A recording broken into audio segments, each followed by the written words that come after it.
All right, so let's get some more analysis on that just concluded coordination summit between the national and the county governments. And I'm joined by Governor Ken Lusaka from Bungoma County. It's good to have you with us on KTN Weekend Prime. Let's start by talking about the atmosphere in which we had, this summit. Right. The perceived push and pull between the national and the county governments about who's claiming, victory or responsibility for some of the projects. So talk to us about that background and whether that was able to be resolved at the summit. I think, let me put this clearly, that this was one of the best summit meetings that we have ever had. Because remember, the other summits we have been having have been in State House, Nairobi. And we've had a lot of interference. We have not been able to prosecute all the agenda that we would like to prosecute.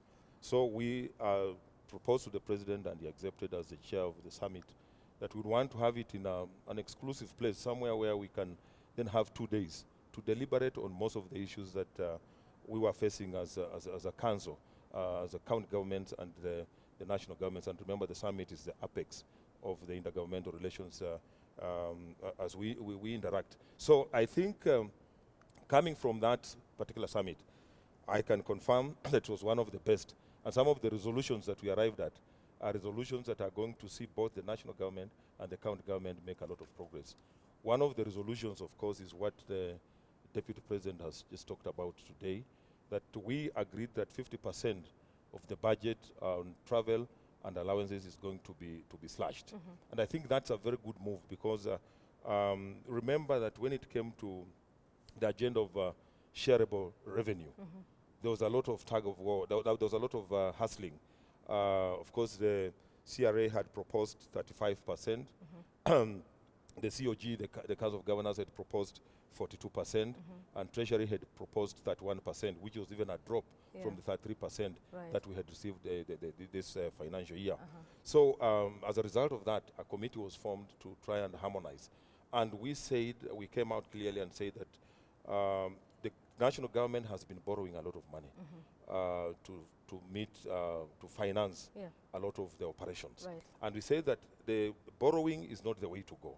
So austerity was the main issue that we wanted to take into place, so that a lot of money then can go to development. Towards development. Yes. All right, and this is something you have all agreed to, so we will start to see this immediately, the 50% cut on travel expenditure? Yes, all this has been agreed upon, and the next financial year, as we do our budgets, because we're in the process of doing that, we are going to cut that. Some of us, like Bungoma, have already taken austerity measures and said that all meetings by the executive and the county assembly will also be making their own, because they have their own budget. Right. They should also follow suit, that all meetings must take place within the county. Okay, let's talk about whether you're going to be able to sell this to the members, to your county assemblies, to your respective ones, because we also know that quite a bit of allegations of inappropriate budgeting and spending has come from the county assemblies, and it is the members of county assembly that are involved in benchmarking trips that we've heard of over time.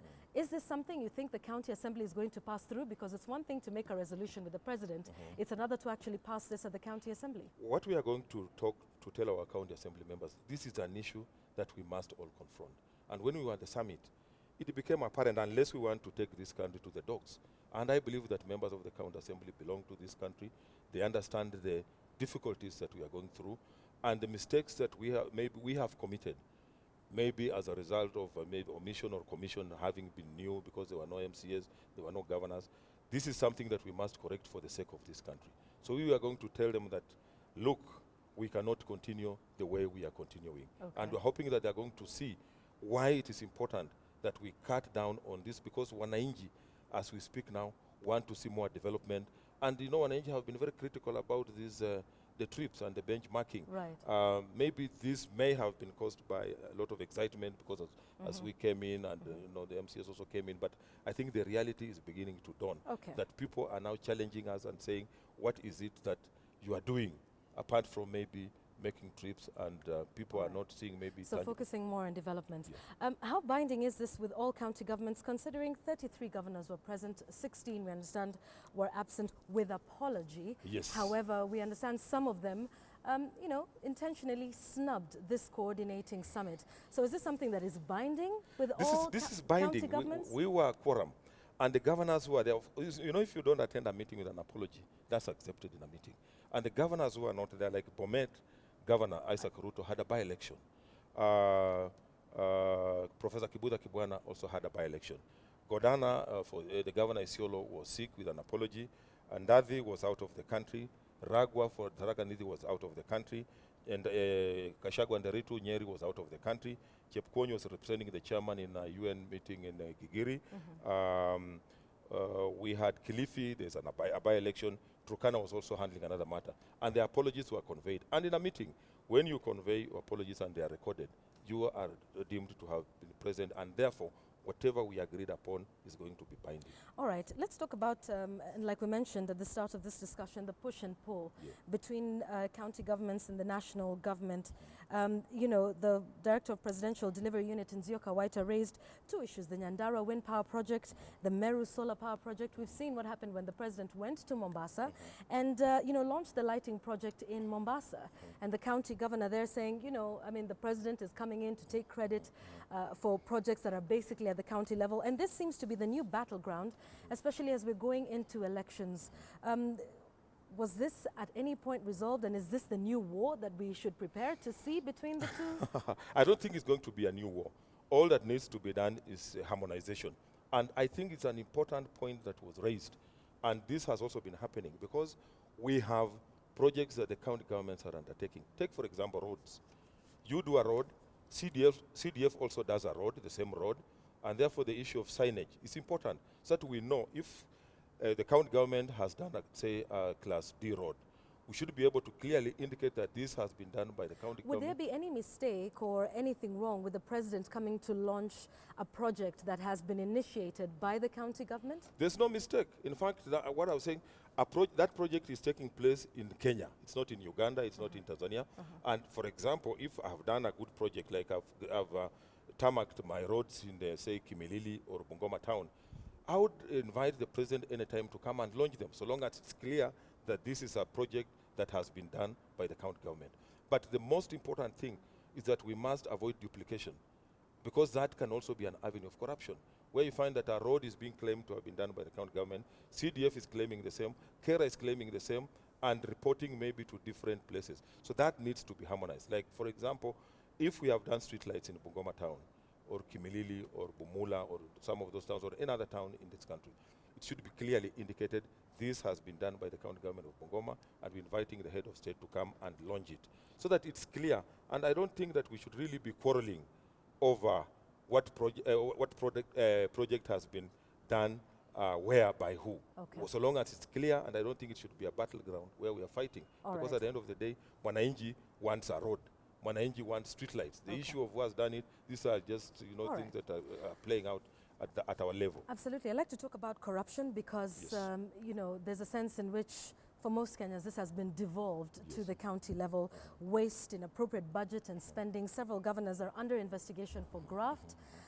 Even allegations that are yet to be proven against other governors. And we understand that the Council of Governors is talking about reconstituting the EACC, especially in light with the investigation on Mwangi Wairia, the governor. What are your thoughts on I think the issue we raised is that all of us are committed to fighting corruption. Corruption is an ill that must be confronted by everybody, the ruling elite, Wananchi themselves, and anybody who means well for this country. Some of these issues, one of the challenges that we faced as counties was the question of capacity. We brought in people, some who did not have capacity to perform the functions that they were assigned. Remember, we inherited quite a number of staff from also the former local authorities, and we can't send them off because the law protects them. So some of these have been acts of omission, some have been acts of commission. All that we were saying is that sometimes the way EACC has conducted its investigations and its operations is what has raised concern. For example, I'm a head of a government. People elected me, people respect me. If I'm summoned to appear at the EACC, I'll obviously go and present myself. But you see, to be raided at 3 in the morning or 2 in the morning and treated like, you know, a normal criminal, you are put in a Land Rover and driven to say the headquarters, we are saying that that's a bit demeaning. And for that, the EACC should be reconstituted? No, we didn't say, nobody has said the EACC should be reconstituted. We say that now with the new commissioners, we would want to have a dialogue, a discussion, because corruption must be fought by all of us. And we are saying, you see, if you are going to scare everyone, I can assure you there will be lethargy. Nobody's going to make a decision. Everybody's going to sit back and say, I can as well go to the office, read a newspaper, because then I will never be caught up by by corruption. But we are saying that we want to have a way of even prevention. How can we prevent? How do we seal loopholes? How do we make sure that these corrupt practices are minimized, if not eradicated? So we are saying that the manner in which it's being conducted. You can imagine if, say, you raid the president's home, of course it's protected, that cannot be done. If you raid the president's residence at 2 or 3, this is a leader who has been elected, and we are saying that the manner in which it's being conducted is what is raising concern. And we are saying, I think it was raised by the head of state, and he said, we are going to have a dialogue with the new commissioners and the entire ECC so that we can together forge a way of how we can combat corruption, because nobody wants to condone corruption in this country. All right, we thank you for that. Governor Ken Lusaka from Bungoma County, thank you for making the time to be with us tonight, talking to us about the resolutions out of that coordinating summit. Thanks very much Thank you once again. All right.